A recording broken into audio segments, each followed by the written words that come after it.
त्यांनी स्वतः हे कुटुंबामध्ये या वारकरी संप्रदायाचं बीजारोपण केलेलं आहे आणि एवढेच रोपण यावेद्वारे त्याचा वेचलेला योजनावली याप्रमाणे त्या कुटुंबामध्ये कुटुंबासंबंधी नातेवाईकामध्ये ज्ञानोबराय तुकोबाराय यांच्याविषयी निष्ठा आणि पांडुरंग परमात्म्याविषयी प्रेम आता वृद्धिंगत होत आहे. अशा वेळेला त्यांनी केलेलं जे कार्य आहे त्या कार्यातून आपण काही धर्मातून त्यांच्या उत्तराई व्हावं आणि आपल्या जीवनातील त्यांचा आदर्श आपल्याला घेता यावा म्हणून या ठिकाणी त्यांच्याकडे शब्दपुष्पांजली समर्पित करायचे आहे आणि आपल्याला आपल्या पूर्वजूंचे म्हणजे आशीर्वाद प्राप्त व्हावं ही परंपरा आहे. माझ्या वडिलांची मुलाची कर्तव्य तुझी सर्व सेवा पाळणा उपवास पाळणी केला जाणवता वेदा भगवता म्हणाली. अशा प्रकारे ते प्रवाहित करण्यासाठी आपण एक प्रकारे त्यांच्या चरण कमलाजवळ वंदन करून या ठिकाणी प्रार्थना करायची. या ठिकाणी आपल्या आदर्शमध्ये स्वामी शरणानंद सरस्वती आले आहेत आणि त्यांनी एका आम्हाला सांगितलं ज्यावेळेला महाराष्ट्रात ही चांगली पद्धत आहे की दशपुरीच्या दिवसांनी सर्व लोक एकत्र येऊन या ठिकाणी काही प्रवचन कीर्तन लोकांनी चिंतन करतात. तर या निमित्ताने चिंतनासाठी आता एक विषय त्यांनी ग्रंथ लिहिलेला आहे नीती नावाचा. त्याच्यामध्ये हे विचार जे आहे हे विचार सर्वांच्या समोर शास्त्रीय विचार सांगावे असं त्यांनी सांगितलं. म्हणून आज या ठिकाणी नीती ग्रंथाचा क्रमाक्रमाने जो काही खरा विचार आहे त्या विचारामध्ये धर्म या विषयावर धर्म हे शांत विचारते आपलं जीवन हे धर्मपरायण असावं. या ठिकाणी धर्मपरायण निर्बंधवाची प्रभाकर काकांचं जीवन खरोखरच आम्ही जवळून पाहिलेलं आहे की वारीच्या वेळेला येऊन निष्ठापूर्ण अशा प्रकारचं या ठिकाणी शीतोष्ण काही सुखदुःख किंवा काही प्रतिबंध किंवा अनुकूल गोष्टी अनुकूल प्रतिकूलता याचा विचार न करता या ठिकाणी आपल्याला ज्ञानोबा यांच्या पावन वायुज्ञानामध्ये पावन कार्याच्या प्रभावामध्ये आपल्याला इथं राहायला मिळतं. म्हणून ते आमचे बंधू विठ्ठल महाराजांच्या धर्मशाळेमध्ये राहत असत आणि या वयातही ते चिंतन करीत असत. तर त्यांनी ही एक शब्दरूपी फुलं समर्पित करायची. त्यांनी पाठ जो आहे धर्म हे शांत विषय. धर्म काय आहे तर धर्माचं अनुसरण करणाऱ्या मनुष्याला सद्गती होत असते. तुका म्हणे गाजे वैकुंठी सोहळा याही मंडळा माझी दृष्टी त्याचं त्या ठिकाणी वास्तव वैकुंठी पाहती वास्तव वैकुंठी पाहती भक्त कैपाळीचे येते. अशा प्रकारची वैकुंठातही वाट पाहतात आणि या लोकांतील त्यांचा सोहळा होतो. तुम्हाला आम्हाला सांगायचे असेल तर आपल्याला धर्मपरायण असलं पाहिजे. आपल्या जीवनामध्ये धर्माचं पालन करण्याइतकं जगात श्रेष्ठ काहीच नाही.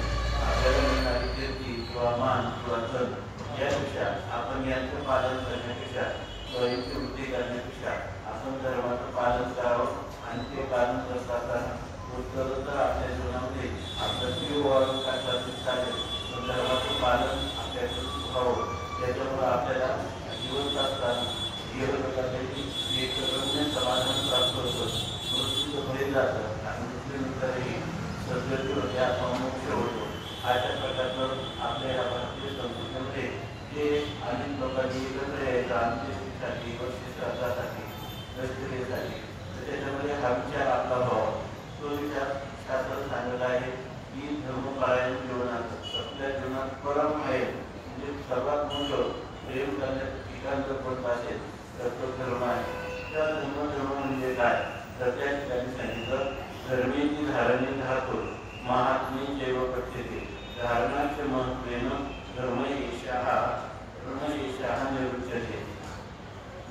या ठिकाणी रूप म्हणजे धारण करणं पोषण करणं आणि त्याचं महत्त्व वाढवणं असा या धर्म शब्दाचा आपल्या जीवनामध्ये आपण आपल्या कुटुंबात त्यांना किती स्टेज देतो यापेक्षा त्यांना आपण धर्म प्रत्येक शिकवली आणि त्यामुळे कुटुंबाचं धारण किंवा पोषण किंवा कुटुंबाचं महत्त्व किंवा त्या कुटुंबातील व्यक्तींच्या आपल्या जीवनाचा धर्म कार्यामुळे होणारा विकास त्यामध्ये आपण त्याकडे आणि त्याला धर्म असं म्हणतात. म्हणजे जो सर्वांना एकत्र धरून राहतो, धरून ठेवतो, त्याला म्हणतात धर्म. धर्माचं पालन केलं की आपोआप कुटुंबातले सगळे सदस्य त्यांची शरीरं वेगवेगळी असली तरी मन मात्र एकत्र राहतं. अशा प्रकारचं जे काही आचारसंहिता हे आचारसंहिता वेदाने सांगितलेले आहे आणि त्याप्रमाणे त्या धर्माचं पालन वेदोगीता धर्म वेदाने सांगितलेलं आहे त्याला धर्म असं म्हणतात. वेदाने जे करा असं सांगितलेलं आहे त्याला धर्म म्हणतात. अर्थात वेदाने जे करू नका असं सांगितलेलं आहे तो हा धर्म आहे. तेव्हा या ठिकाणी धर्माचे पालन करणे पाखंड खंडन येथे आम्हा करणे काम बीज वाढवावे ना. किंवा या ठिकाणी निज धर्म हा जो खडा नामोच्चारू गडगडा भगवंताचं नामस्मरण करणं हा एक धर्म आहे. आणि दुसरी गोष्ट वेदाने सांगितल्याप्रमाणे आचार करणे, वेदाने सांगितल्याप्रमाणे भावना करणं आणि वेदाने सांगितलेल्या दिशेने विचार करणं याला धर्म असं म्हणतात. आणि यामुळं सर्व समाजामध्ये कुटुंबामध्ये किंवा व्यक्तीच्या व्यक्तिगत जीवनामध्ये केवळ आनंदच आनंद वाढत असतो. आणि या धर्माच्या मर्यादेचं अतिक्रमण केलं की त्याच्या जीवनामध्ये दुःख भोगायला आरंभ होत असतो. अशा ठिकाणी सांगितलेलं आहे. धारणार्थ जे मत्स्यपुराणामध्ये वचन सांगितलं, महाभारतामध्ये असं सांगितलेलं आहे धारणा विद्यावर धर्मेण विकृता प्रजा यशा धारण संयुक्ता सधर्म इति निश्चया. असं म्हणतात धारणा धर्म विद्यावर इतर सर्वांना त्यांनी धारण केलं. अर्थात आपला जो धारण म्हणजे आपला जो पूर्वीच्या पूर्वजांपासून आलेला जो काही आदर्श आहे त्या आदर्शाचं आपण जर रक्षण केलं की काही झालं तरी सांगताना उपवास पारणी केला दारवंटा गेला भोगवटा आम्हाला म्हणतात आमच्या पूर्वजांनी उपवास केले परंतु उपवास काढले परंतु धर्माचं पालन केल्याशिवाय राहिले नाही. अशा प्रकारे आणि त्यांनी केलेल्या ह्या कर्मकृत्यामुळं तिची केलेल्या धर्मपालनामुळं आज आमच्या जीवनात आम्हाला आनंदाचं वितरण करून ठेवलेलं आहे. त्या आनंद आम्हाला भोगायला मिळालेला आहे. तर आम्हालाही पुढच्या पिढीमध्ये हा आनंद द्यायचा झाला तर आम्ही सर्व काही आमच्या जीवनामध्ये कमी पडलं तरी चालेल परंतु आमचा देह पडला तरी चालेल म्हणून आम्ही आमच्या धर्माच्या पालनापासून कधी च्युत होणार नाही. अशा प्रकारचं धारणा करणं की ज्याच्यामुळं प्रजा हा विकृत सगळी प्रजा जी आपली मुलं बाळ शेजारी आजारी गाव हे सर्व एकत्र एका विचाराने राहतील आणि जुन्या गोविंदाने नांदतील. अशा प्रकारचे आचारसंहिताची वेदाने सांगितल्याप्रमाणे पालन करणं याला धर्म असं म्हणतात. धर्म हा असा आहे जर आपण आपल्यावर अवलंबून असणाऱ्या किंवा आपल्यापेक्षा लहान असणाऱ्या घटकांचं जर एकत्र आणून त्याचं पोषण करत असतो ते पोषण म्हणजे नुसतं अन्न स्वातंत्र्य देऊ नाही तर त्यांना विचार परमार्थ महाजन जोडी देवाचे चरण पावल्या जतन हे उपाय लाभायचे. त्याचं जतन करण्यासाठी आपण सर्वांना या परमार्थ मार्गावर आणणं किंवा आपण स्वतःचा आदर्श या ठिकाणी दाखवणं. आपण आपल्याकडे पाहिल्यानंतर येतेला वेगळे प्रयोजना प्रमाण करते लोकांचं जन्म करते श्रेष्ठ लोक त्याचे वागतात तसेच लहान सुद्धा त्याचं गरिष्ठ लोक त्याचं आचरण करतात. म्हणून त्यासाठी आपण डोळ्यात तेल घालून त्या धर्माचं आचरण करावं किंवा त्याचा आचरण केला असताना म्हणून त्याला समाधान किंवा शांती लागते त्याला धर्म असं म्हणतात. धर्म योग आश्रया लोके प्रदर्श तस्माती परम नास्ती यथा प्रावृत मनुष्यना म्हणतात की धर्म जो आहे त्या धर्माचं पालन केलं की मनुष्याला जीवन काढेपर्यंत या मृत्यू लोकांकडे तो राहत असतात तरी तो समाधानात राहतो आणि मृत्यूनंतर त्याचा प्रवास आणि नरकाच्या दिशेने किंवा पशवादी योजना प्राप्त न होता त्याला सद्गती प्राप्त होते, त्याला वैकुंठ वास प्राप्त होतो, त्याला विजय कैवल्य प्राप्त होतं.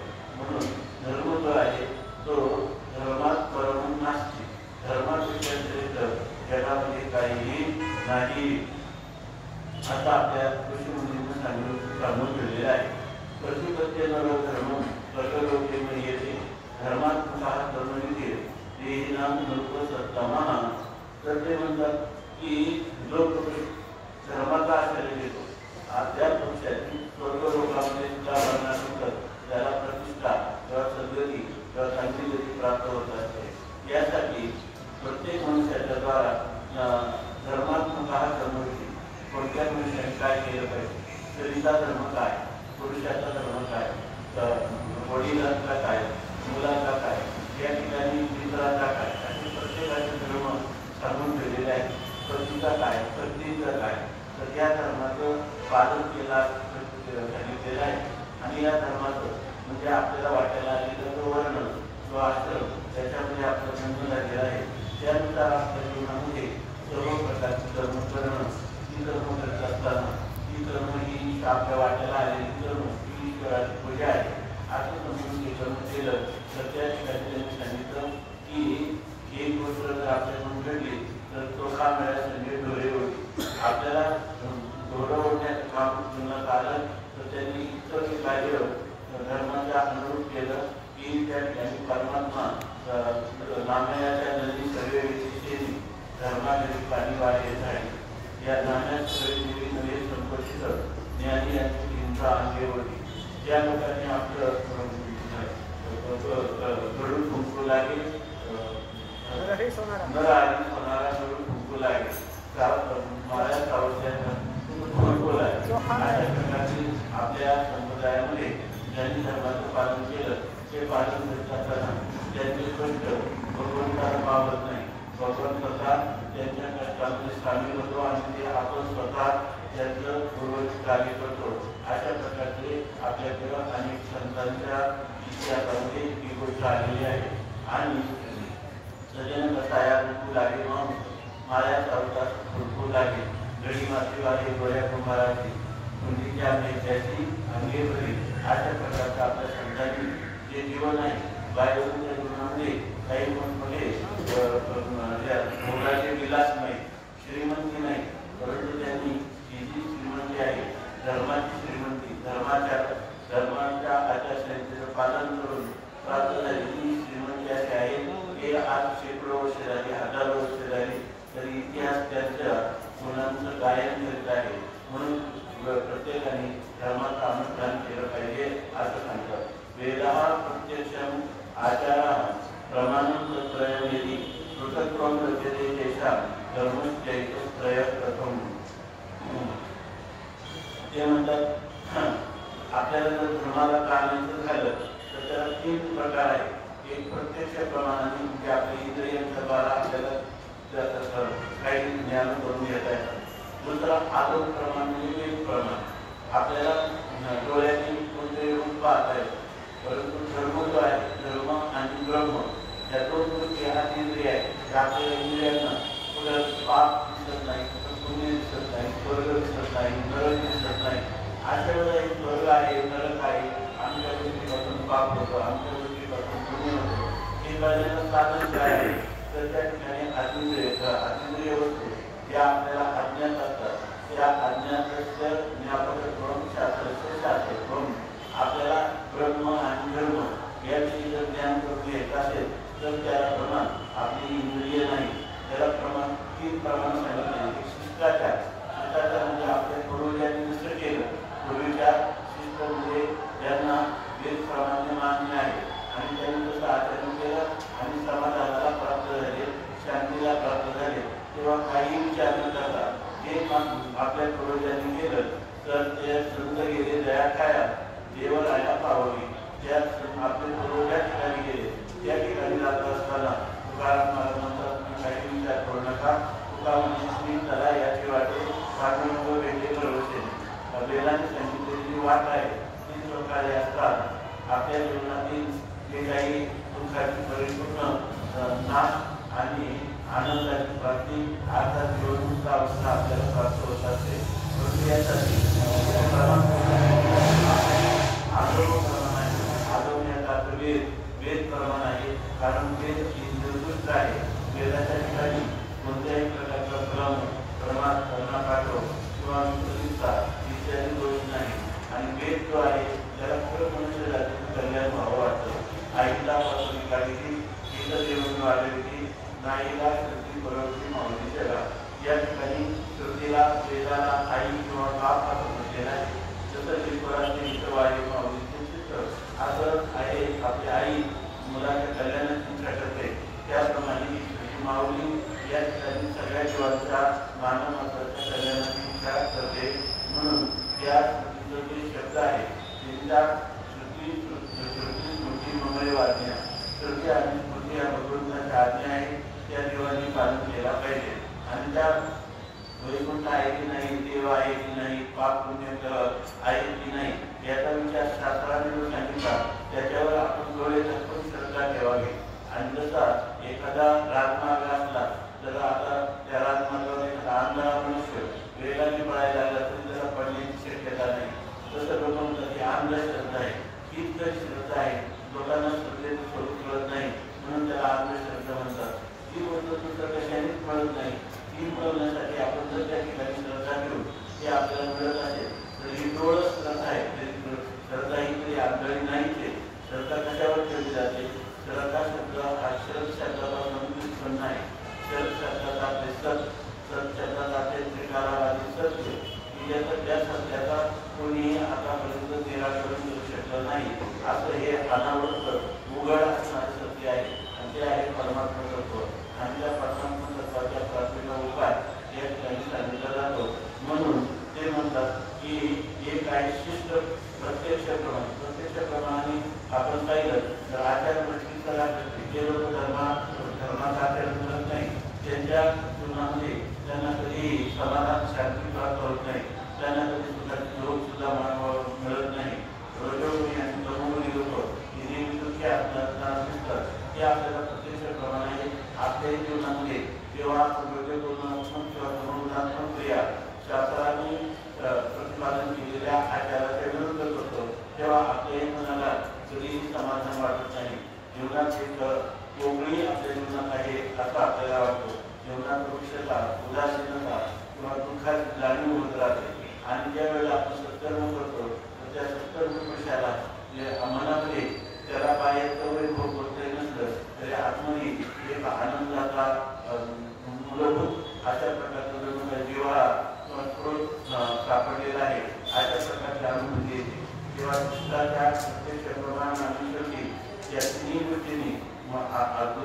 गोष्टीला जर आपण अनुसरलं तर त्या ठिकाणी आपल्या जीवनामध्ये आपल्याला सगळ्या अर्थाने शांती किंवा धर्माचरणाचं पालनाचं जी अनुभूती आहे सुखानुभूती आहे हे आपल्या जीवनात येत असते. तेव्हा धर्म हा एकच आहे.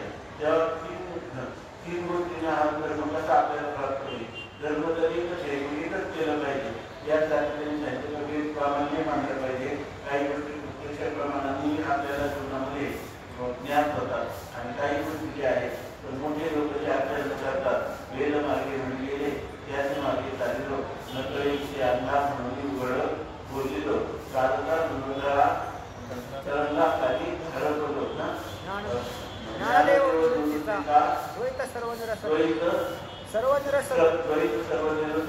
अशा प्रकारची स्थिती आहे. म्हणून एवढी आनंदाची स्थिती असेल आणि आपण जर जे अप्रामाणिक लोक आहेत त्यांना स्वतःच्या जीवनाचा कळला नाही त्यांना जर आपण गुरुस्थानी मानलं आणि त्यांच्या पाठीमागे आपण जर त्यांचं अनुसरण केलं तरी या ठिकाणी आपल्याला कधी अशी सुख किंवा शांती प्राप्त होणार नाही. जीवनात थोडे आटाके आहेत. मनुष्य जीवनात आपल्याला पाहिजे तर शांती पाहिजे तर सुख अविनाशी सुख तर त्याच्यासाठी जर जे काही वेदांनी सांगितलं त्याचप्रमाणे आपण धर्माचरण केलं पाहिजे. याच्या त्याच्या सांगण्यावरून तो मनुष्य किती बुद्धिवान असला शास्त्राला मानत नसला तर त्या ठिकाणी तो त्याचे आहे. आणि एखादा मनुष्य कसाही असला परंतु तो जर धर्मात शास्त्राला मानत असेल तर त्याचं आपण अनुसरण केलं पाहिजे. म्हणून ही गोष्ट आहे. आणि त्या गोष्टी जेव्हापासून आपल्या समाजामध्ये मागं पडत चालल्या तशा आपल्या दुःखात भर पडत झाली आपल्या सुखामध्ये उणीव होत झाली. म्हणून या ठिकाणी सांगतात एक वेळी दर्शन पृथक जननी बुद्धी रया नाम कविवरी कथा. या ठिकाणी सांगतात जन्म एकच आहे परंतु त्या 3 प्रमाणाने पाहिलं तर आपल्याला वेगवेगळे जसे नमुना नाही, प्रत्येक प्रमाणाने आपल्या धर्माचंच महत्व आहे.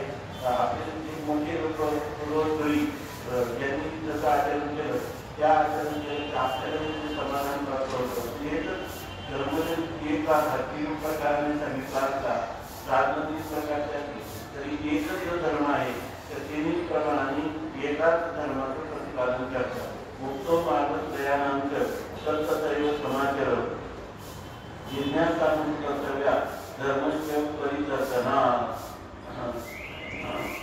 आणखी एक धर्मात म्हणतात की आता जर क्रिया केली म्हणजे आता हे पिंड लागलेलं स्वर्गात कसं काय पोहोचेल, घडीचा आम्ही केला घडीचं नामस्मरण केलं आणि मृत्यूनंतर त्याचं फलित म्हणणार इथं केलेलं तर म्हणजे इथंच नष्ट होतं आणि ते पूर्वजाला कसं काय प्राप्त होतं. अशा प्रकारचे तर्क आहे, हे तर्क करू नये. कारण त्यांनी सांगितलं तर्क जे आहे ना तुका म्हणे नास्तिक उत्तर घ्यायचे कपाळे उत्तर करणारा जो आहे तर त्याला काही दिसत नाही, काही स्वतःला कळत नाही. दुसऱ्यांचं वेदाचं किंवा महापुरुषांचं ऐकत नसेल तर अशा पक्षाला कधीच शास्त्रोज्ञ शास्त्री प्राप्त होणार नाही. जन्मभूत प्रकाशा आणि आपल्या कल्पनेचे तर्काच्या द्वारा त्या पक्षाला कधीही शांतीचा लाभ होणार नाही. म्हणून त्यांनी सांगितलं उत्तम मार्ग प्रेरणा आणा. तर 3 प्रकारचे जे मार्ग मोठ्या पुरुषांनी जसं केलं मार्ग लावून गेले आणि दयानिधी संसदे याला परंपराप्रमाणे आपण का निर्णय करतो त्या अंत्यक्रिया किंवा क्रिया याचं कारण असं आहे की जे पूर्वजांनी केलं तेच आपण करायचं. पूर्वजांनी केलं त्याचा त्यांना लाभ झाला म्हणून आपणही केलं पाहिजे. दुसरी गोष्ट जर वेदांनी सांगितलं म्हणूनही ते आपण केलं पाहिजे. आणि जे लोक यांचं उल्लंघन करतात त्यांना त्यांची लाभलेली कधीही दिसणार नाही. आचार पर्यंत असणारा मनुष्य कायम गरजेच होतो आणि आचार करणारा साधारण मनुष्य सुद्धा आपल्या आनंदात राहतो. त्याला एक युक्ती धर्मशास्त्राचा जो आचरण करतो करणारा सांगायचे की आता जो मनुष्य आहे तो पृथ्वीचा अंतरून आणि आकाशाचं पांघरून करून एखाद्या टेकडाच्या जमिनीमध्ये किंवा खडकावर जरी झोपला तरी त्याला हाताचं उंच करून त्याला तळाकडून झोप लागते. याचं कारण त्याच्या जीवनामध्ये पाप नाही. पाप ही दुःख दिल्याशिवाय राहत नाही आणि पुण्य आनंद दिल्याशिवाय राहत नाही. म्हणून आणि या कल्पना ज्या आहेत त्या शास्त्राने सांगितलेलं आहे त्याप्रमाणेच माणसाने आचरण करावं. तर्की बुद्धी जी आहे त्या तर्क बुद्धी तुकाराम महाराज म्हणतात कार्तिक आपला काटा संघ पांडुरंग स्मरावं. कार्तिक लोकांचं संघर्ष सुद्धा करू नये, त्याचे तोंडण टाकावं, त्याच्या गावात टाकावं. अशा प्रकारचं त्या मनुष्याने नास्तिक लोक असतात तरी संघर्ष करू नये असं सांगतात. धर्म हे वाहतवांची धर्मोक्षिता तस्मात् धर्मोना अंतर्यो मानव धर्मो हतो भवति.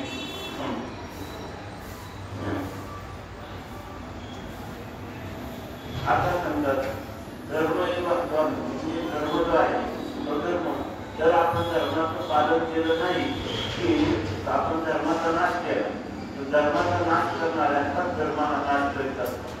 आणि जो धर्मरक्षते रक्षिता जो धर्माचं पालन करतो त्याचं धर्मरक्षण करत असतो. म्हणून धर्म कुठे आपल्याला दिसत नाही, परंतु या ठिकाणी आपल्याला तशी हवा दिसत नाही.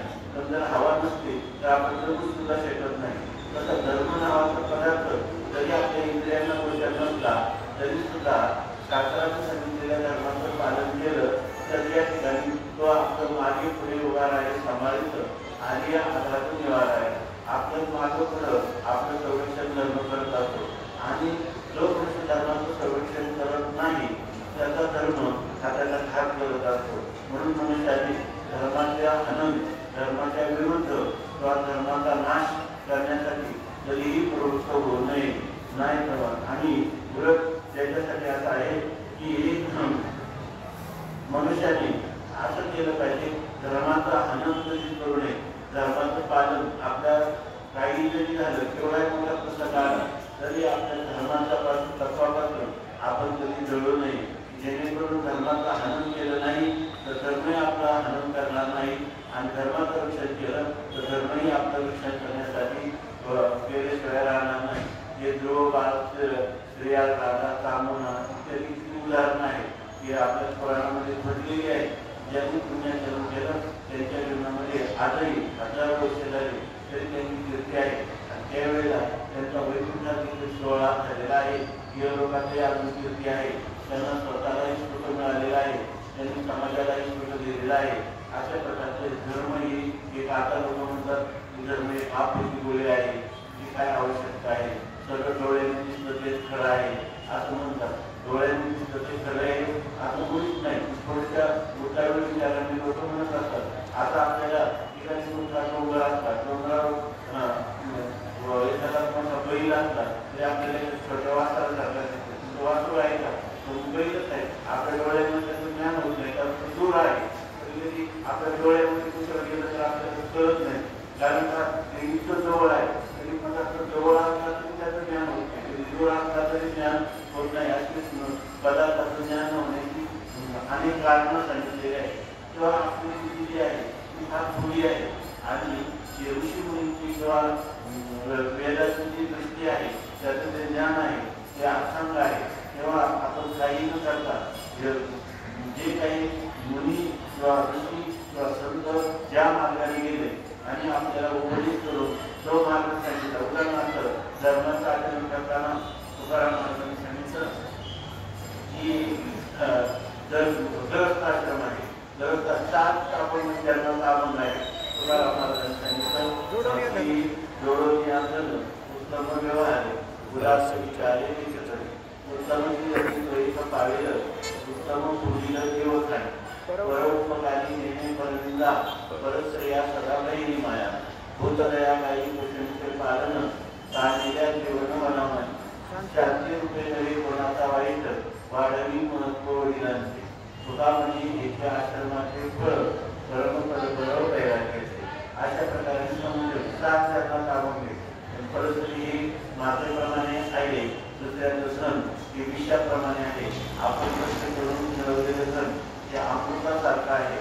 आपण चाललेल्याला कधी पाणी देऊन त्याची तृप्ती करावी किंवा या जीवनामध्ये मातृदेव भव आपले आई वडील हे आजीजी आणि आपले गुरु किंवा संत हे साक्षात आपले दैवत आहे असं समजून त्यांची सेवा करावी. अशा ज्या काही वेदाच्या किंवा धर्मशास्त्राच्या आज्ञा आहेत त्या आज्ञा पालन केल्या असताना मनुष्याला एक रम्य अशा प्रकारचं आल्हाददायक असं एक आनंद जो आहे तो नित्य वाढणारा आनंद जीवनामध्ये प्राप्त होतो. म्हणून आत्ताच्या काळामध्ये जे लोकांना सागंभीर विचार नाही ते लोक स्वतःला हे भौतिक शिक्षण घेतल्यामुळं स्वतः आपण म्हणजे बुद्धिमान आहोत असं समजतात. ती बुद्धी जरी सूक्ष्म असली तरी ती बुद्धी पवित्र नाही. आणि त्या पवित्र बुद्धीला या धर्माच्या कृत्याचं किंवा धर्माच्या भावनांचं धर्माच्या तत्वाचं कसं रक्षण करावं याच्या बुद्धीला कळत नाही. त्यांना येऊन सुद्धा जाण राहत नाही. त्या माणसाने आपल्या पूर्वजांनी जे उन्हाळे पाऊस आहे आपल्या आईवडिलांनी आपल्यापेक्षा जास्त पाहिलेले आहे, त्यांना अधिक अनुभव आलेला आहे. भले तो अनुभव तुमच्या विज्ञानाचा नसला जीवन जगण्याची कला त्यांनी शिकून घेतलेली आहे. कारण त्यांनी आपल्या पूर्वजांचा ठेवा जो आहे तो आजपर्यंत जतन केलेला आहे आणि त्या मार्गाने जे जात आहे त्या गोष्टी आपल्या लक्षात येत नाही. विचारांचं काही असो पण आपण मात्र या धर्माचं पालन केलं पाहिजे असं या ठिकाणी सांगितलं. आणि सुखम माणसातील सर्वेही सत्य धर्म समन्वय तसा तस्मा धर्मा सदा कार्या सर्व वर्णही प्रयत्नतः दक्ष ग्रंथामध्ये असं सांगितलेले सर्वोत्तम सुखाची इच्छा करतात, सर्वोत्तम सुखाची इच्छा करतात आणि सुख पुढच्या मिळत असतं. सुख धर्मापासून मिळत नाही, सुख मिळत असतं कीर्तीपासून मिळत नाही, सुख मिळतं धर्माच्या आचरणात. मनुष्याच्या जीवनात सुख वाढवायचं असेल तर त्याला उपाय एकच आहे की त्या ठिकाणी धर्माचं आचरण करणं. सर्वांना सुख पाहिजे ना, ज्याला सुख पाहिजे त्याला धर्माचं आचरण केलं पाहिजे. धर्माचरणाने सुख प्राप्त होतं. म्हणून सर्वच वर्णाच्या लोकांनी ब्राह्मण असो, क्षत्रिय असो, वैश्य असो, शूद्र असो, स्त्री असो, पुरुष असो, लहान असो, वृद्ध असो, तरुण असो, सर्वांनी धर्म कसा संरक्षण होईल, धर्माचं पालन माझ्या जीवनात कसं होईल याचा प्रयत्न केला पाहिजे असं सांगतात. दुर्भिक्षमा दमो प्रेम शौचमिंद्रियं विग्रह हे विद्या सत्यम क्रोधो दशकम धर्मरक्षण. मनुस्मृती आणि ज्ञान परिवार उपनिषद म्हणून एक उपनिषद आहे. धर्म म्हणजे तरी काय आपण त्याचा विचार करीत आहोत. हा विषय जरी थोडा लक्ष असला तरी खरा आपल्यासाठी याचा विचार होणं हे आवश्यक आहे. परमहंस परिवाराचार्य प्रातस्मरणी वंदनीय परमहंस परिवाराचार्य स्वामी सांगतात की या कार्यक्रम दशक्रिया इत्यादी आहे. अशा ठिकाणी तुम्ही हा विचार करा. सनातन वैदिक धर्म परंपरेचा विचार करा. त्या ठिकाणी आपल्याला खऱ्या अर्थाने आपल्याही जीवनामध्ये आपल्याला शांती लाभ होईल. आपल्यालाही धर्माचं केलेल्या पुण्याचा काय लाभ आहे याच्या फळाची आपल्याला अनुभूती होईल. म्हणून हा विचार जरी थोडा वृक्ष वाटला त्याच्यामध्ये कुठलं मनोरंजन नसलं तरी सुद्धा हे करणं आवश्यक आहे असं सांगतात. ते सांगत असताना आता वेगळ्या पद्धतीने सांगतात. धर्म धर्मलक्षण 10 धर्माचे लक्षण सांगितलेले आहे. याला धर्म असं म्हणतात. त्यापैकी पहिल्यांदा सांगितले की धृती जुनी शब्दार्थ की धैर्य हे सगळं करत असताना जर अतिशय अवघड गोष्ट आहे की धर्म प्रत्येकाला मनुष्याला शरीराला कष्ट होतात, मनाला कष्ट होतात, बुद्धीला कष्ट होतात. समाजाकडून कधी कधी त्यांनी उपहास होतो, निंदा होते. म्हणजे सगळं करत असताना त्याच्या आपल्याला सात्विक धैर्य आहे. काही झालं तरी मला देव पडेल पण मी या धर्मापासून कधीही चूक होणार नाही. धर्माचं रक्षण करत असताना आपल्याला संभाजी राजांचं माहीत आहे की त्यांच्यावर प्राणांतर समोरला अतिशय हाडात अपेक्षा सहन करून त्यांचा त्याग करावा लागला. परंतु त्यांनी आपल्या धर्माचे जे काही आचार आहे त्या धर्मासंबंधाने जे आदर आहे त्या आदराच्या भावनेपोटी त्यांनी मरण स्वीकारलं पण आधर्म स्वीकारला नाही किंवा परधर्म स्वीकारला नाही. परधर्म हा नेहमी भयावह आहे. म्हणून या ठिकाणी सांगितलं की त्या माणसाजवळ धैर्य असलं पाहिजे.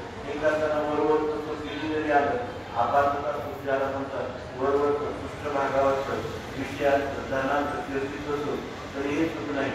मी करत असताना गोष्ट ही ईश्वराला, संतांना, शास्त्राला मान्य आहे.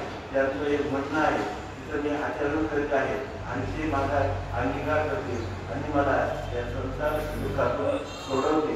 आज दृढ श्रद्धा ठेवून केलेलं कृत्य याला म्हणतात. दुसरी गोष्ट आपल्या जीवनामध्ये क्षमा असली पाहिजे. क्षमा म्हणजे जर दुसऱ्यांनी आपली निंदा वगैरे केली किंवा आपल्याकडून काही चूक झाली तर आपल्याला त्यांनी क्षमा करावा असं वाटतं. मग आपल्याला जर आपल्या चुकी असूनही क्षमा करावा असं वाटतं तर जसं दुसरा मनुष्य आहे त्याच्या जीवनात जरी काही घडलं असेल तर आपण त्याची चूक लक्षात ठेवायची नाही, तर त्याचा सूड उगवायचा नाही, त्याचा मत्सर करायचा नाही, एवढं त्याला क्षमा करायची. क्षमाशास्त्र आहे. क्षमाशास्त्र दया नराची आत्मपुस्तक या प्रतीक आहे.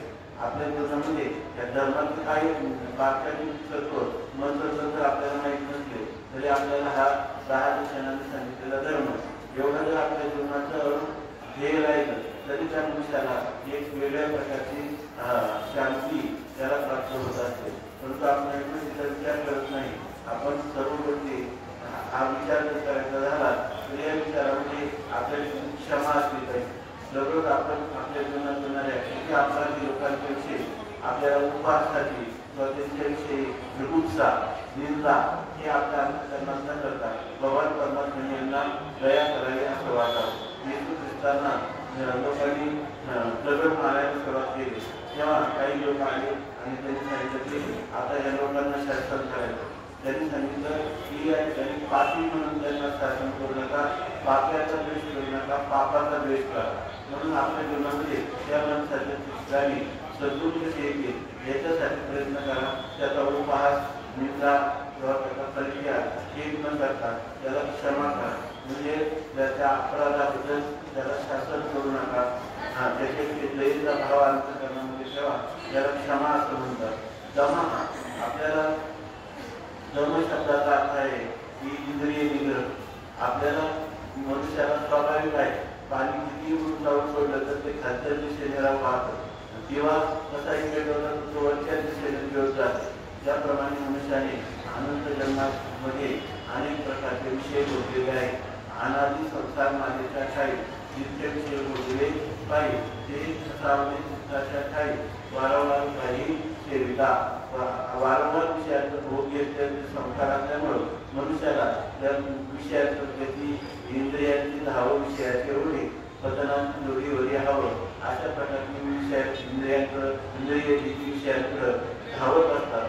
अशा वेळेला आपण या सात्विक धैर्य ठेवून भगवंताची प्रार्थना करून त्याच्यातून आपल्याला मनोबल, शारीरिक बल, बुद्धिबल, आत्मबल आम्हाला दे आणि आमची ह्या इंद्रियांची सैराची धावण्याची प्रवृत्ती आहे त्याचा निग्रह करण्यासाठी तू आता माझ्या आता आणि उभार आहे नारायणा दया सिंधुपणा साध्य करी आम्हाला सगळे आनंद जरी कळले तरी काय करू म्हणून अनावर आमचं मन आम्हाला आठवत नाही तेव्हा आता तू होई माझी बुद्धीचा जनिता तूच आता धावली आणि माझ्या याच्यापासून रक्षण कर.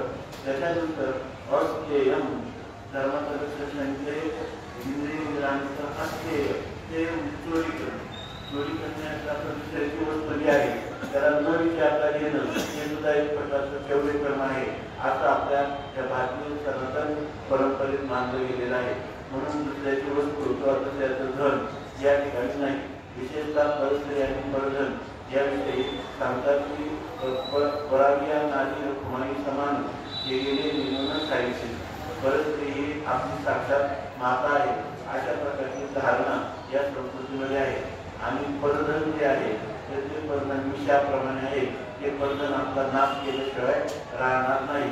म्हणून त्याची किंमत म्हणजे काय गोष्ट एखाद्या मातीच्या ढेकळासाठी त्याची किंमत आहे किंवा त्याची दुसऱ्याचं धन आपण स्वीकारताना स्वीकारण्याची इच्छा होऊ नये तर ते एखाद्या निष्ठेप्रमाणे आपल्याला वाटावं व आपल्या ओकाने झालेल्या वांतीप्रमाणे ते वाटावं आणि त्या ठिकाणी आपल्या कष्टातून असणारं थोडंसं धन सुद्धा आपल्याला मोक्ष फुलापर्यंत नेणार असतं आणि परकीय धन हे महान नरकात आपल्याला घालणार असतं. अशा प्रकारचं हे अस्तेय या ठिकाणी सांगितलेलं आहे. नंतर शौच याचा शुद्धी निर्मळपणा ही मनुष्याची शुद्धी दोन प्रकारची आहे. एक बाह्य शुद्धी आहे आणि एक आंतरशुद्धी आहे. बाह्य शुद्धी जी आहे ती आपण स्नान वगैरे करणं सगळं सेवाला कपडे वगैरे धुणं अशा प्रकारची बाह्य शुद्धी आहे. परंतु या बाह्य शुद्धीपेक्षा आपलं मन सुद्धा अधिक असलं पाहिजे. बाह्य शुद्धीपेक्षा आपल्या धर्मामध्ये हिंदू धर्मामध्ये किंवा वैदिक धर्मामध्ये या ठिकाणी अंतकरण सुद्धा असलं पाहिजे. अंतकरण अशुद्ध कशामुळे होतं? अंतकरण विशेषतः काम, क्रोध, लोभ, मद, मोह, मत्सर या गुणांमुळं अंतकरण अशुद्ध होत असतं. म्हणून या अंतकरणाची आपल्या शुद्धी ठेवण्यासाठी आपण भगवंताचं नामस्मरण केलं पाहिजे आणि आपल्या ठिकाणी कोणते दोष आहे, काम आहे का क्रोध आहे की लोभ आहे तर त्याच्या विरुद्ध ज्या गोष्टी ते आपण केल्या पाहिजे. आपल्याला धनाचा लोभ असला तर आपल्याला परमात्म्याचा लोभ या ठिकाणी झाला पाहिजे. आपल्याला धनाची कामना आहे, यशाची कामना आहे, त्याच्या परमात्म्याची कामना किंवा इच्छा आपल्या अंतकरणात झाली पाहिजे. दुसऱ्यांवर क्रोध येतो ना तर त्यांनी सांगितलं क्रोधावर क्रोध करायचा. माझ्या ठिकाणी आपण काय येतो त्या क्रोधाचा मी नाश करेन अशा प्रकाराने क्रोध करायचा. म्हणजे आपले जे दोष आहे ते दोष निवृत्त करायचे अंतकरणाचे आणि शरीराचे. याला म्हणतात की शौचम. आणि सांगितलेलं आहे इंद्रिय निग्रह. दुसरा पुन्हा इंद्रिय निग्रह या ठिकाणी सांगितलेला आहे. तर या ठिकाणी पहिल्यांदा जो दम सांगितलेला आहे तो दम म्हणजे मन आणि इंद्रिय यांचा दोन्हीविषयीचाही नियमन करणं याचा खरा या दम शब्दाचा असेल तर द्वंद्व श्रेष्ठ होतात. जरी आपण आपला कर्म करीत असताना तरी कधीही कृष्णाचाही उन्वारा की कधी आपल्याला अनुकूल जाईल कधी प्रतिकूल जाईल कधी हास्य होईल कधी विषाद होईल परंतु याचा विचार करायचा नाही. माझं जे कर्म आहे वाटायला आलेलं ते मी तसंच करेल आणि असं कर्माला जे आहे तर आता सांगितलं की त्या ठिकाणी सजन कसं आहे आणि गुलाबी माणूस विज्ञाचा धंदा करणारे सजन कसं आहे पण त्या ठिकाणी त्यांना शालिग्राम त्यांच्या पूजेचा शालिग्राम आवाजन करण्यासाठी दिला होता तरी परमात्मा त्यांना माणूस विज्ञासाठी सुद्धा मदत करतात का तर आपल्या वर्णशास्त्राचे पालन करतात. म्हणून आपण जितकं होईल त्या धर्माचं अनुसरण आपल्याकडून करताना सुखदुःख येतच राहणार जातच राहणार. आपलं काम काय आहे की आपण धर्माचं पालन करणं याला म्हणतात या ठिकाणी शौच. तेव्हा इंद्रिय निग्रह आणि दुसरं सांगतात की इंद्रिय निग्रह आपण करायचा म्हणजे मनाचाही करायचा आणि इंद्रियांचा करायचा. कर्मेंद्रियाचा निग्रह, ज्ञानेंद्रियाचा निग्रह, मनाचा निग्रह हे सर्व आपण केलं पाहिजे. आणि याच्यानंतर ही असण्याचा बुद्धी प्रत्येक मनुष्याला देईल. कोणाला अति तीव्र देईल, कोणाला मध्यम बुद्धी आहे, कोणाला मंद बुद्धी. पण सगळ्या बुद्धींचा उपयोग हा याच्यासाठी झाला पाहिजे की शास्त्राचं ज्ञान आपण करून घेतलं पाहिजे. शास्त्राचं ज्ञान करण्याची आपली बुद्धी नसली तर ज्यांना शास्त्राचं ज्ञान आहे त्यांचं आपण ऐकलं पाहिजे. कारण त्या जीवनामध्ये ज्या मनुष्याला स्वतः कळत नाही आणि दुसऱ्याचा ऐकत नाही त्याच्या जीवनाची नाव ही कुठेही करून एखाद्या खडकाला कुठलेच वेळ राहत नाही. आणि त्यांना नावेचं सर्व जे काही प्रवासी आहेत ते सगळे बोलून जातात काली बोलून त्याप्रमाणे. म्हणून या ठिकाणी आपण आपल्या जीवनाची जी नाव आहे त्याच्यात चालण्यासाठी आपल्याला ती म्हणजे बुद्धी पाहिजे आणि ती सात्विक बुद्धी पाहिजे. ती बुद्धी आपला आत्मघात किंवा दुसऱ्याचा घात करणारी कधीच नसली पाहिजे. आत्मनोशातून जग घेता येतं, आपलंही कल्याण झालं पाहिजे आणि जगाचे कल्याण झालं पाहिजे अशा प्रकारची बुद्धी. आणि सगळ्यात शेवटी विद्या म्हणजे ज्ञान म्हणजे ब्रह्मविद्या. म्हणजे मी हा 3.5 हाताचं शरीर आहे जे उत्पन्न झालेलं आहे निश्चित नाश पावणार आहे. म्हणजे त्याला बालपण आहे, तारुण्य आहे, वार्धक्य आहे, मरण आहे, जन्म आहे. अशा प्रकारचे जे शरीर त्या शरीरात मी आयुष्यभर अंजन मंजन करतो आणि त्याला महान समजतो, त्याला महत्त्व देतो. त्यासाठी ते आता ते आपले काका गेले त्याप्रमाणे ते आगी मातीकडे तरी भस्म म्हणून मिळेल. आगीमध्ये पडलं तर त्याचं भस्म त्या राख होऊन जाते. झाडे पानावर पडले तर ते विष्ठतात आणि जर त्याने एवढं खाल्लं तर त्याचं रूपांतर विष्ठेमध्ये होतं. या दृष्टीमुळे काढा तरी वय भूमीचा पुन्हा हा परिणाम प्रजा मधू असे ना. या ठिकाणी अशा प्रकारचं जे शरीर आहे इथं ते तुम्हाला काही क्रिया केली नाही पडलं तर त्या ठिकाणी त्याच्यात आपोआप तुम्ही काही यंत्रात देखील सुळगुळी केले होतात. आणि असं ते 3.5 हाताचं शरीर रसरस्त मांस अस्थि मज्जासूत्र यांनी बनलेलं शरीर आणि त्रिदोषाने बनलेलं शरीर त्याचं सदागुणी बनलेलं शरीर त्या शरीराला आपण नंतर आयुष्यभर सांभाळत राहिलो तर त्याच्यात फायदा काय होणार आहे. ते शरीर पूर्वी नंतर राहणार नाही. मधल्या काळात दिसतं तेव्हा सुद्धा ते मृगजळासारखं आहे. तसा मृगजळाचा पूर्वी असं वाटतं परंतु पाण्याचा ओला किंमत सुद्धा नसतं. तसं त्या जीवनामध्ये कोणत्याही प्रकारची गोष्ट नाही ज्याला सांभाळून त्याची उपयोगिता नाही. उलट हे जे शरीर आहे त्या शरीराने परमार्थ केला पाहिजे तर त्याचा मात्र उपयोग आहे. शरीर उत्तम काढलेले, शरीर सुखाचे बसलेले, शरीर साधे वय केले, शरीर साधलेले परब्रह्म. आपल्याला परमात्मा प्राप्तीसाठी देवी दिला देव भजना मोहटा तयार झाला फाटा बाजी घेता अशा प्रकारची स्थिती आहे. म्हणून या शरीराचा उपयोग जो आहे तो परमात्मा प्राप्तीसाठी केला तर मग मात्र शरीर उत्तम चांगले शरीर सुखाचे भोजले अशा प्रकारची स्थिती आहे. आणि नाही केला शरीर विचाराचे हारे माया म्हणून पास झाले पद्धत शरीराच्यामुळे शरीर कार्य केले अशा प्रकारची स्थिती आहे. म्हणून या ठिकाणी म्हणतात की त्याच्याजवळ ब्रह्मविद्या म्हणून ती जन्माला आला तरी शरीर मी नाही. शरीरावर आला शरीरावर तो आत्मा आहे, तो आत्मा मी आहे, तो आत्मा ब्रह्मलोक आहे अशा प्रकारचं ज्ञान संपादन करावं. आणि नंतर सांगतात सत्य काही झालं तर सत्याची आत्मा माणसाने सोडू नये आणि जीवनात कधी क्रोध येऊ देऊ नये. की आपल्या विरुद्ध झालं की आपल्या अंतःकरणाचा जड त्रास होतो असं वाटतं की त्या मनुष्याच्या नजरेचा बोल घेऊ. अशा प्रकारची जेव्हा ज्वलनात्मक अवस्था आपल्या अंतःकरणात निर्माण होते तेव्हा त्या क्रोधाला आपण सहन केलं पाहिजे. त्याच्याची दिशा असली पाहिजे. याचा अर्थ त्याचा निग्रह करणं जमलं पाहिजे. आणि क्रोधाच्या वृत्तीला घालवण्यासाठी दुसऱ्यावर दया करणं, प्रेम करणं हे आपल्याकडून झालं पाहिजे. आणि असं जर झालं तर हे वेगाचं मनोगत असल्यामुळं आपण खऱ्या अर्थाने धर्माची जी 10 लक्षणं आहेत त्याचं पालन करतो असा त्याचा अर्थ आहे.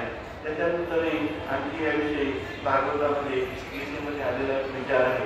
परंतु आज या ठिकाणी हरिभक्त पारायण आमचे प्रभाकर काका त्यांचे जे चरित्र आहे ते म्हणजे दिगंबर महाराज त्याच्या आमचा अनेक वर्षापासूनचा संबंध आहे. खरं तर असं आहे की स्वामी तुम्ही लोकांचा आई विनाविकाली असं जसं म्हटलेलं आहे, तर आई इतकंच महत्त्व जे आहे ते आमच्या संस्कृतीमध्ये वडिलांना दिलेलं आहे.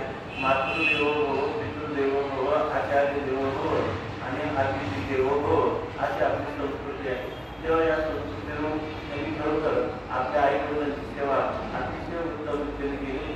या काळामध्ये शहरी वस्तीमध्ये असताना खेड्यात राहणारे आईवडील या संस्कृतीशी त्यांचा परिचय असतानाही त्यांना परमार्थिक जीवन असल्यामुळं त्यांना आपल्या डोळ्याच्या पोकळाईचं त्यांनी त्याचं संरक्षण करण्याचा प्रयत्न केला आणि आईवडिलांची काही सेवा त्यांच्याकडून घडली. इतकंच काय त्यांना आपल्या जीवनामध्ये आपल्या पुत्राचा मृत्यूसुद्धा पाहावा लागला की जेणेकरून आता आपल्याकडे देवामध्ये म्हटलं जातं की आपल्या स्वतःच्या पुत्राचा मृत्यू जर पुढल्या डोळ्यांची पाण्याची वेळ आली तर जीवनात जे सर्वात मोठं दुःख आहे तर ते दुःखही या काकांनी पचवलं आणि सर्वांना जे परमार्थाचा धडा होईल जेणेकरून फिरवतील अशा प्रकारचं त्यांनी एक कुटुंबातलं एक सांप्रदायिक वातावरण निर्माण करून ठेवलं. आणि तेच आता आपल्याला जे काही वाट्याला आलेलं आहे तेच आपण प्रवाहाला रूपाने या ठिकाणी आपलं जो जीवनाचा प्रवाह आहे तो भगवंताला पोहोचेपर्यंत याचंच पालन करणं हे आपलं परम कर्तव्य आहे. आणि तशा प्रकारची संस्कृती या कुटुंबातील सर्व सदस्यांना आहे. म्हणून या निमित्ताने त्यांच्याकडून अशा प्रकारची शरीराने मनाने धनाने सेवा होत राहावी आणि त्यासाठी त्या कुटुंबातल्या सर्व सदस्यांना हे जे झालेले दुःख आहे हे सहन करण्याची शक्ती भगवंतांनी द्यावी. आणि यासाठी सर्व असतो सर्व संपूर्ण राहणारा सर्व जनसुखी असो सर्व निरोगी असो सगळे भद्रांनी असतो सर्वांना चांगल्या गोष्टी पाहायला आणि ऐकायला मात्र दुःख भाग मिळेल आणि कोणाच्याही वाट्याला दुःख नाही होत. या ठिकाणी त्यांचं गेल्यामुळं आमच्या मातोश्री आई साहेबांनाही जे दुःख झालेलं आहे त्यांना पुन्हा सगळ्यांना जे झालेलं दुःख आहे त्याच्यावर मध्ये प्रेम करणारे सर्व जे जे दुःख आहे त्या दुःखातून सुटका होण्याचा एकच उपाय आहे की त्यांनी जो परमार्थ केला तशा परमार्थाचा परमार्थ आपण जर केला तर त्यांनाही या ठिकाणी वैकुंठात आनंद वाटतो. वास्तविक अर्थ जी क्रिया आहे ती आपली वैदिक क्रिया आहे. परंतु ती धर्मानुसार नाही, परंतु आपले जे शुद्ध सात्विक लोक असतात बाहेर जगामध्ये त्यांची कीर्ती झालेली असतो किंवा नसतो, परंतु त्यांच्या आत्मज्ञानाच्या श्रीमंतीने किंवा त्यांनी केलेल्या भगवतनामाची श्रीमंती त्या श्रीमंतीनं त्यांचं जीवन आनंद झालेलं असतं. आज फक्त वेळ टाकला ते परमात्म्याच्या स्वरूपात जातात. त्यांचं पाठीमागच्या वर्षी क्रिया आपण केल्या काय आणि नाही केल्या काय त्या त्यांच्यासाठी करायचं नाही तर आपल्या कल्याणासाठी आपल्या धर्माचं पालन करण्यासाठी त्या कराव्या लागतात आणि ते आपल्याकडून घडावं अशी भावनेच्या श्रद्धेतून त्यांच्या चरणी प्रार्थना करू. आणि पुन्हा एकदा सर्वेश्वर सुखिना संतो सर्वच सुखी असो सर्वे संतो निरामया सर्व निरोगी असो सगळे भद्राने पसंतो सर्वांना चांगल्या गोष्टी पाहायला ऐकायला मिळत मा कशी मागण्या कोणाच्या वाटेला दुःख नाही हो अशी पुन्हा प्रार्थना करून आजच्या या शिल्पनाला जरा दिले.